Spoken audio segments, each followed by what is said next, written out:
மதுரையில் நாம் தமிழர் கட்சியின் உழவர் பாசறை சார்பில் நடைபெறும் மாநாட்டில் அக்கட்சியின் தலைமை ஒருங்கிணைப்பாளர் சீமான் தெரிவித்த கருத்துக்களை தற்போது காணலாம். முல்லைக்கொடி கேட்கவில்லை, பாரி தேரை நிறுத்திவிட்டு சென்றான். கேட்கும் திறனற்ற உயிர்களுக்கு கொடுத்ததாலேயே பாரியும் பேதனும் ஆகச் சிறந்த வள்ளல்களாக போற்றப்படுகிறார்கள்.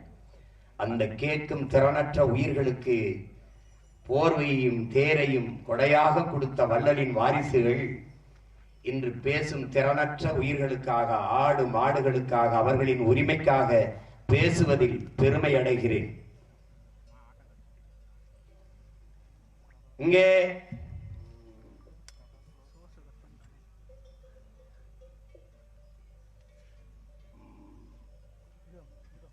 முன்னாடி நிற்கிற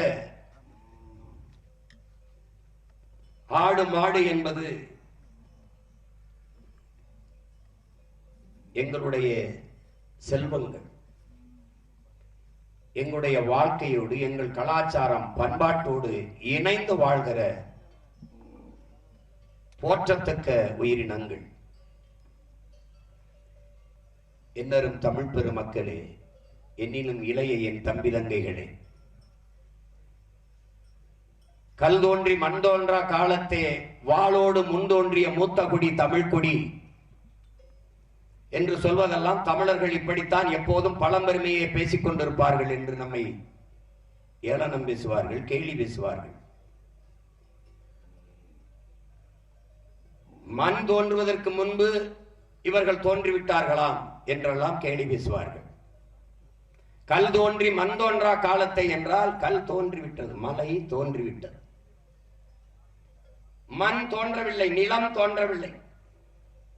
முதல் திணை குறிஞ்சி திணை, குறிஞ்சி நிலம், மலையும் மலை சார்ந்த இடமும்.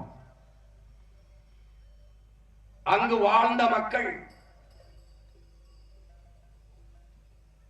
குறிஞ்சி நிலம் அதிகமாக, இங்கு குறிஞ்சி பூக்கள் அதிகமாக இருந்ததால் அந்த நிலத்திற்கு பெயர் பின்னாடி வந்த நமது முன்னவர்கள் குறிஞ்சி திணை, குறிஞ்சி நிலம் என்று வகுத்தார்கள். அங்கு வாழ்ந்த மக்கள் குன்றவர்கள் என்று அழைக்கப்பட்டார். பிறகு காலப்போக்கில் இன் உச்சரிப்பு குன்றி குன்றி குன்றி குறவர்கள் என்று அழைக்கப்பட்டார். ஆதி தமிழ்குடி, ஆதி தாய்க்குடி குறவர் குடிதான். அந்த குடியின் தலைவன், அந்த நிலத்தின் இறைவன் தான் நம்முடைய திருமுருக பெருமகனார். அங்கே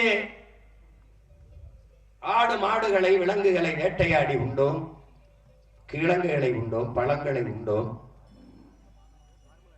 அங்கிருந்து மெதுவாக மெதுவாக நகர்ந்து கீழே இறங்கி வந்தோம். அடர்ந்த காடுகள், காடும் காடு சார்ந்த இடமும்